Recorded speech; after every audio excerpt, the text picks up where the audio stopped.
Sandra and Woo, a webcomic that I've known and thought of talking about for years, and yet during that short time of me doing webcomic reviews 3 years ago, I never went out of my way to check it out. But I'm happy that I never did, because 15-year-old me wouldn't have had the words to describe the game this comic plays, or an ability to understand exactly how bad this webcomic really is. But really, what is Sandra and Woo, and why am I talking about a comic from over 11 years ago? What's Sandra and Woo?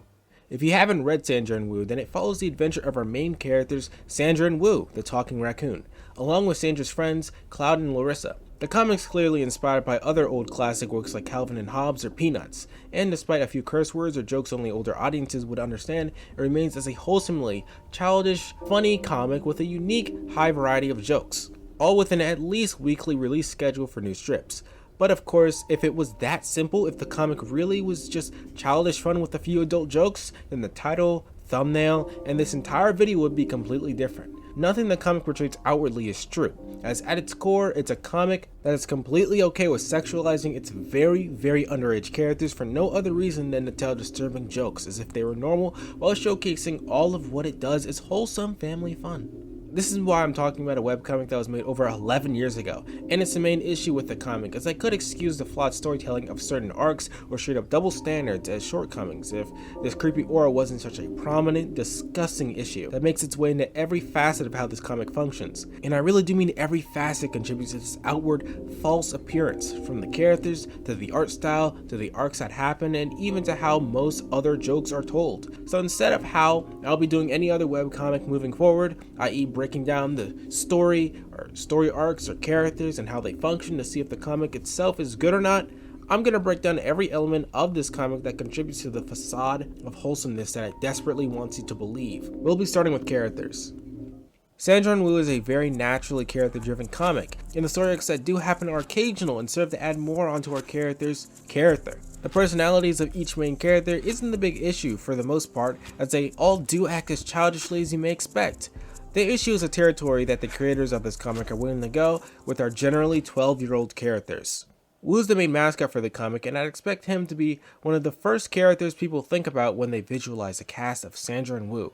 He's a talking adult raccoon that still has animalistic values and urges, and overall he's a relatively smart trickster or jokester kind of guy.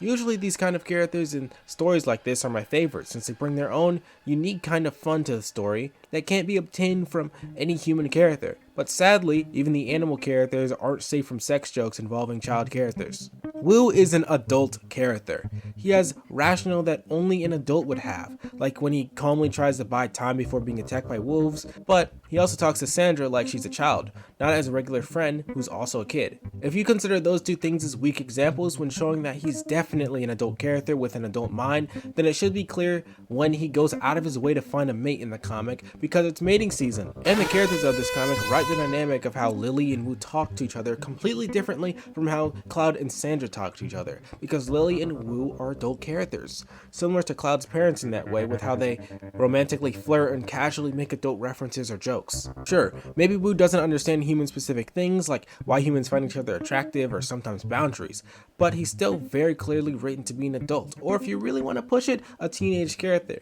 So why then is he part of so many adult jokes relating to the main characters, who are all by page 500 at most 7th graders? He's written to be so open about talking about freak encounters he's had with his girlfriend Sandra, or dressing her in attire that he finds hot, or being part of a joke where he takes her first kiss when she was like 10 to ripping off all of her clothes for a disgusting, creepy joke.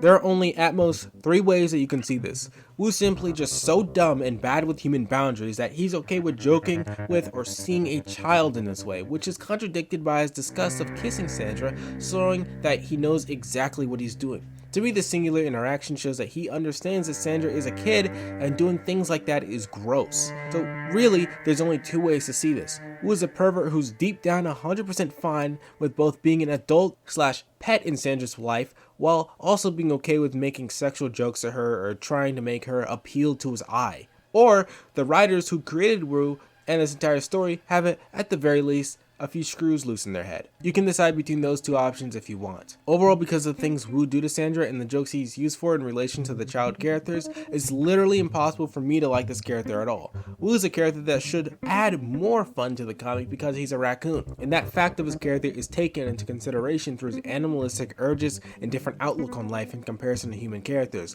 but he simply contributes to both the discussing themes present in the comic and its attempt to hide it through a family-friendly aura.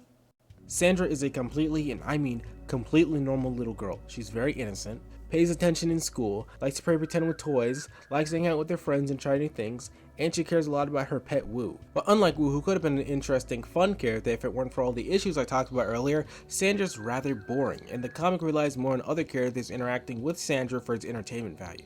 To put it simply, she's the middleman to everyone's antics, especially Larisa and Woo's. In every single other story or comic of this kind, and in every other alternate universe where this comic exists, this character would have been exactly that, a really simple kind of blank slate, which I have to clarify isn't a bad thing.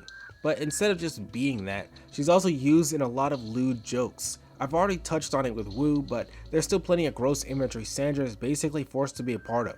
Unlike Woo though, or even the worst character Larisa, who I'll talk about very soon, her character isn't really the issue. It's more so the situations that the author puts her in, where the joke can usually be boiled down to something lewd happens. Sandra doesn't know how to react because she's so innocent. She's also drawn to kiss Cloud a lot, but I want to talk about the actual details and art of the comic after I break down each of these characters.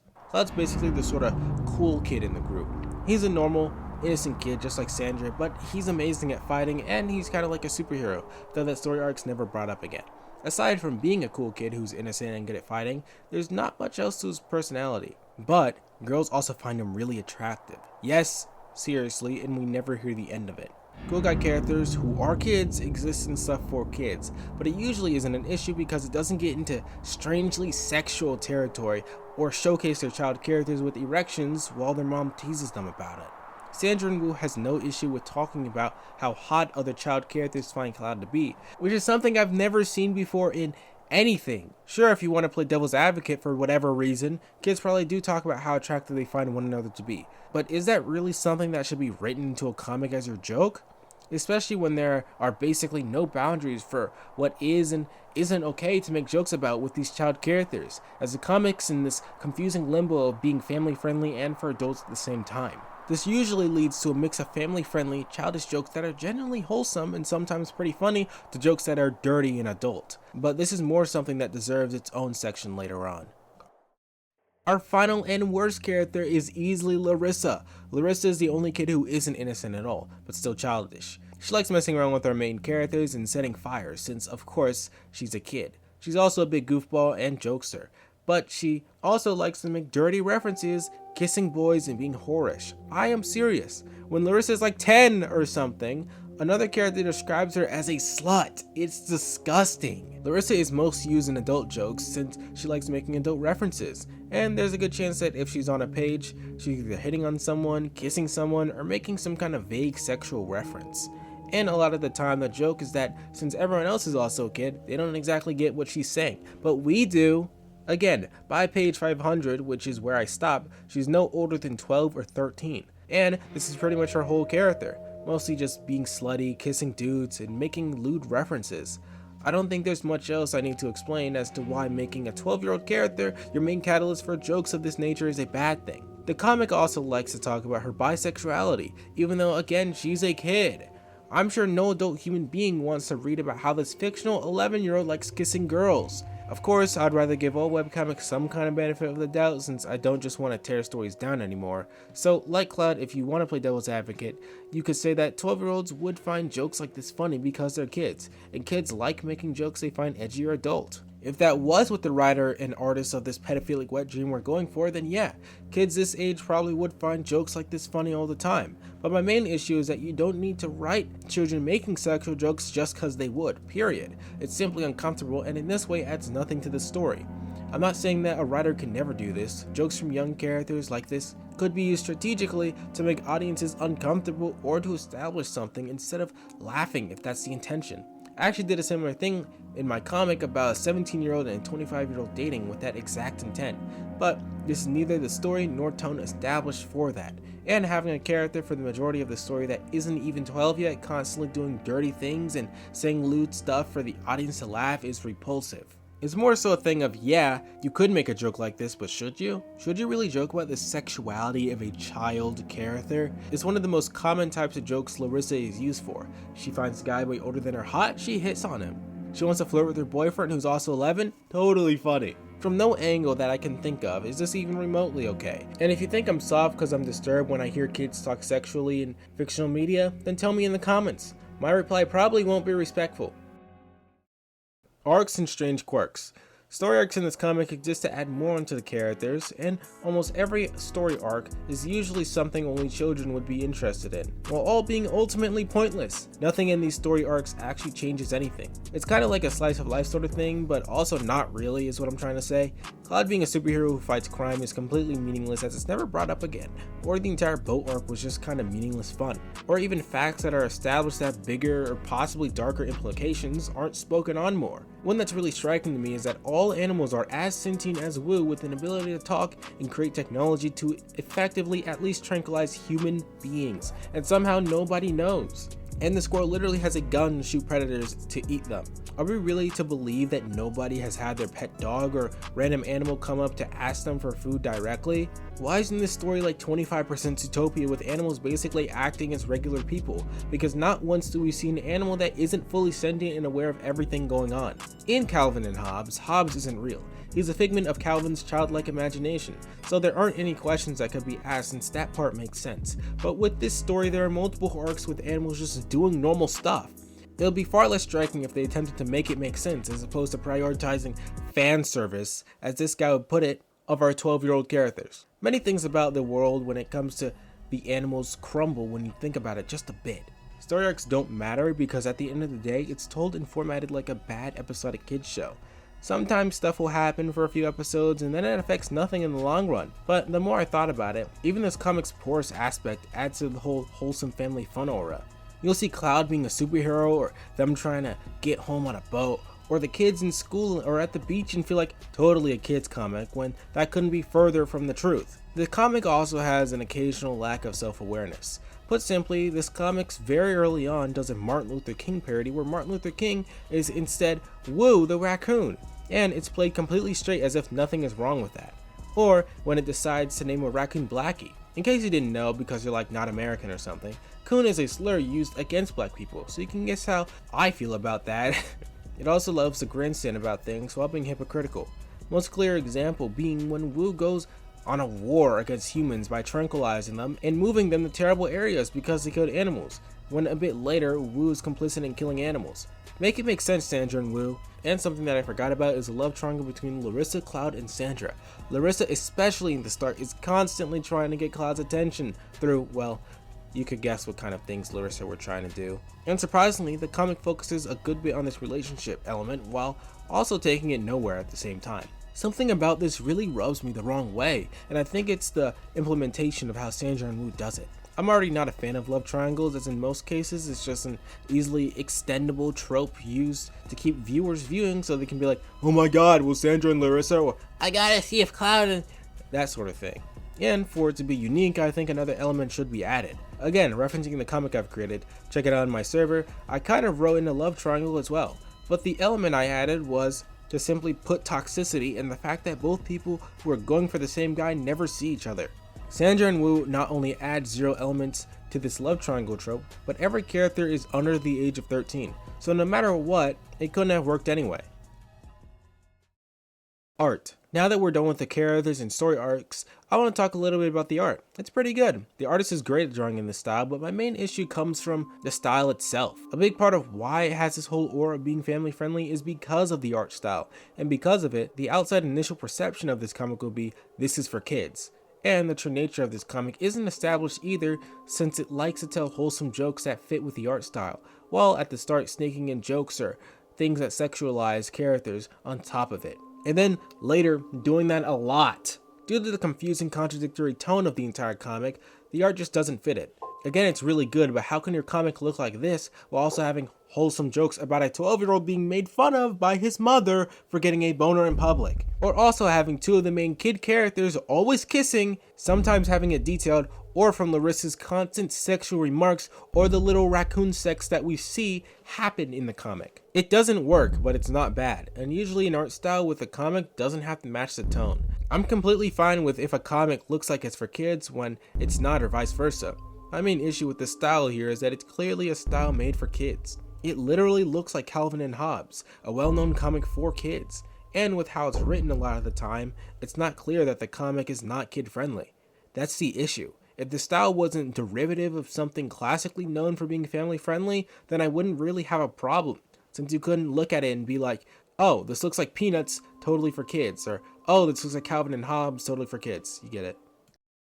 Tone. Aside from the characters, this is one of the biggest problems with the entire comic, the tone. It has this constant wholesome aura and occasional cursing, so upon reading you would think that it's maybe for older kids like 10 or 12, or younger teens from like 13 to 15ish.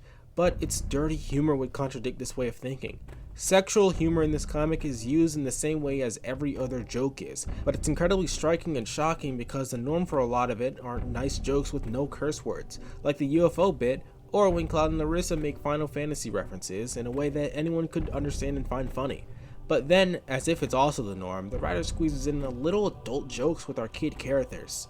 It's as if the creators of Sandra and Woo think that it's completely normal for this otherwise wholesome kids comic to also have sexual humor with its child characters.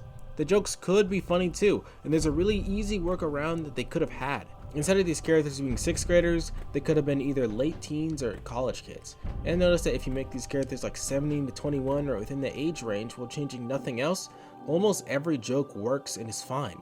Of course, with people within that age, they wouldn't have childish innocence or play with toys and all, but is that really something the comic needs? And with characters that age, it more clearly sets the tone and target audience of the comic immediately. That's all this comic needed to do to not be so blatantly disgusting. Calvin and Hobbes, but it follows a young adult character, her fun friends, and her wacky pet raccoon. That would have been fine. If that existed, I'd want to read that.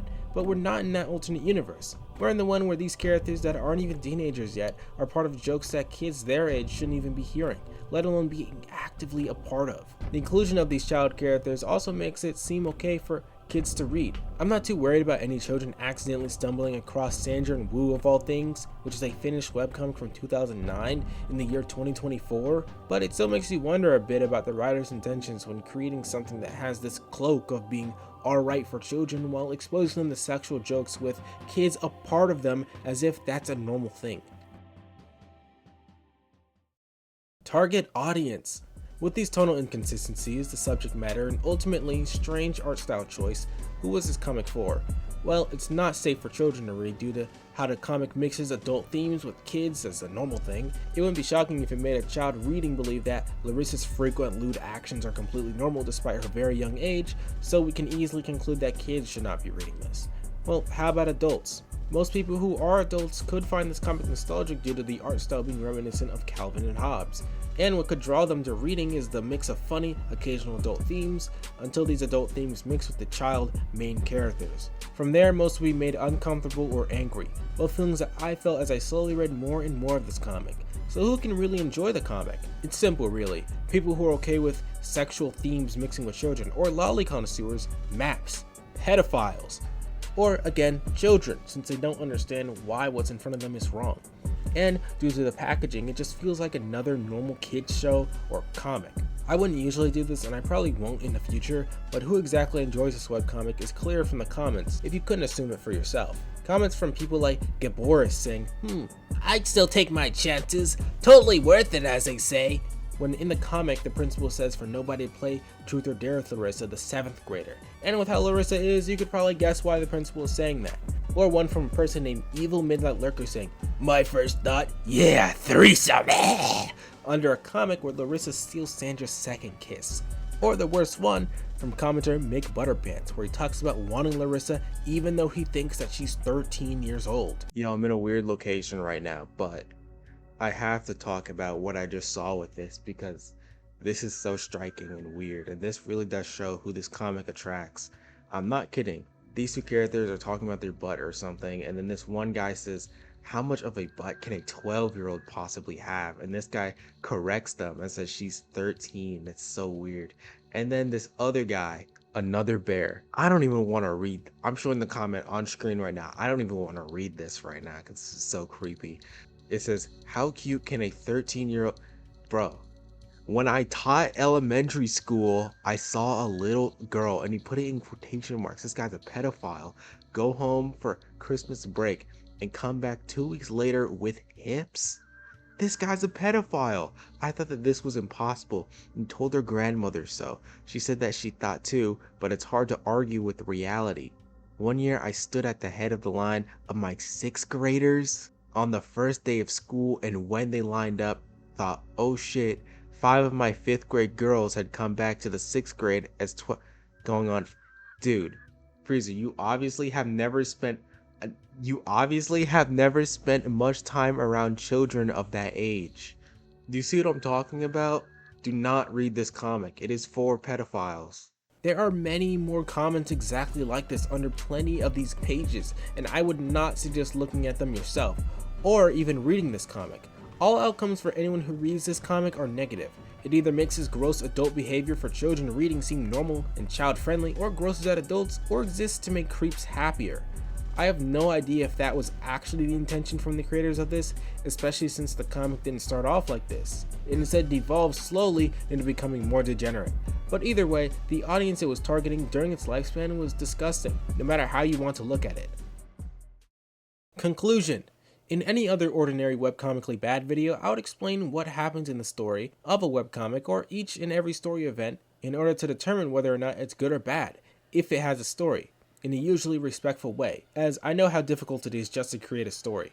This webcomic does have story arcs, but I felt that the gross themes present simply eclipsed my want to even break any of them down, since I've never read a webcomic that's made me angrier. I was done with this webcomic by page 500, and you can go ahead and talk about how can you make a video about it without reading the whole thing or whatever if you're a fan of Sandra and Woo, but I won't listen to you. I wouldn't wish reading even 250 pages of this on an enemy. And due to the aggressively present gross themes of sexualizing children for jokes or just to sexualize them, this comic is getting a 1 out of 5 from me. The 1 is purely for the art quality. If you want to watch my initial reaction to reading the first 350 or so pages, then watch my previous video. It's fast paced and I'd say pretty funny, but please do watch more of my webcomic videos, check out my comics in my server link below, and I hope this was an interesting piece of information about a webcomic you probably never have heard of. Have a good day and don't read this webcomic.